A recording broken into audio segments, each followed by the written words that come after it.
আসসালামু আলাইকুম প্রিয় দর্শক, ডিউরাটেক ইঞ্জিনিয়ারিং এর পক্ষ থেকে সবাইকে প্রীতি এবং শুভেচ্ছা জানিয়ে শুরু করছি আমাদের আজকের ভিডিওটি।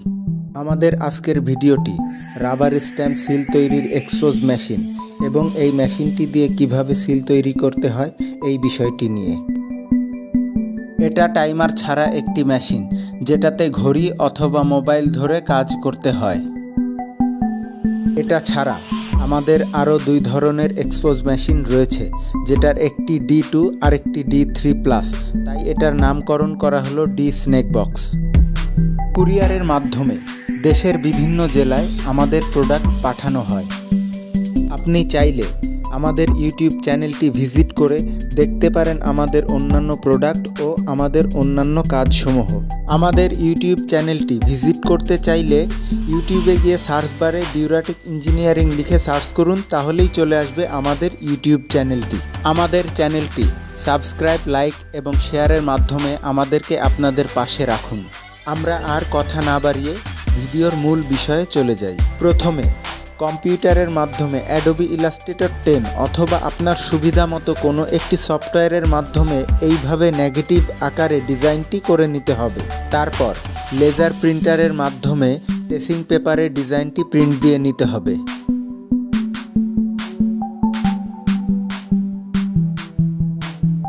এরপর ট্রেসিং পেপারটি কেমিক্যাল অথবা কেরোসিন তেল দিয়ে ভালোভাবে ভিজিয়ে নিতে হবে। এরপর ট্রেসিং পেপারটিকে হট এয়ার গান অথবা হেয়ার ড্রায়ার দিয়ে ভালোভাবে শুকিয়ে নিতে হবে। এর ফলে কালো অংশগুলো ভালোভাবে ডিপ হয়। ট্রেসিং পেপার এবং রাবারটিকে সাইজ মতো কেটে নিতে হবে।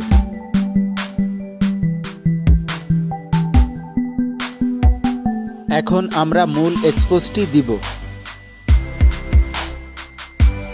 রাবারটি থেকে সাদা স্টিকারটি তুলে ট্রেসিং পেপারের কালো পাশ রাবারের সাথে ভালোভাবে বসিয়ে মেশিনের গ্লাসের উপরে ভালোভাবে রাখতে হবে।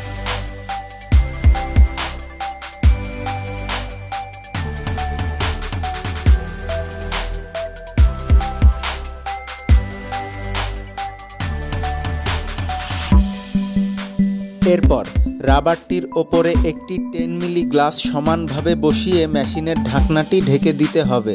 এই মেশিনটিতে এক্সপোজ টাইম 7 থেকে 10 মিনিট লাগে। যেহেতু এই এক্সপোজ মেশিনটি টাইমার ছাড়া, তাই আমরা একটি স্মার্ট ওয়াচে 10 মিনিট টাইম দিয়ে নিব।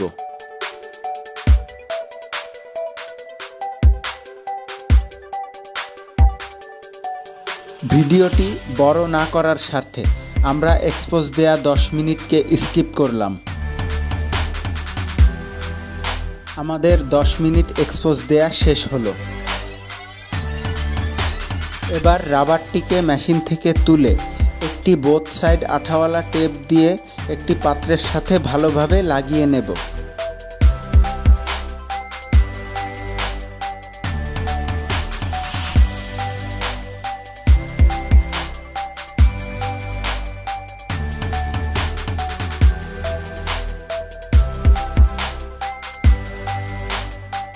রাবারটি যেন ডুবে যায় এই পরিমাণ কেমিক্যাল অথবা অকটেন দিয়ে একটি ব্রাশ দিয়ে ভালোভাবে 1 থেকে 1.5 মিনিট ঘষে নিতে হবে। ঘষার পর মোটামুটি অক্ষরগুলো ভেসে উঠেছে। সফট একটি কাপড় দিয়ে রাবারটিকে আলতো করে মুছে নিতে হবে।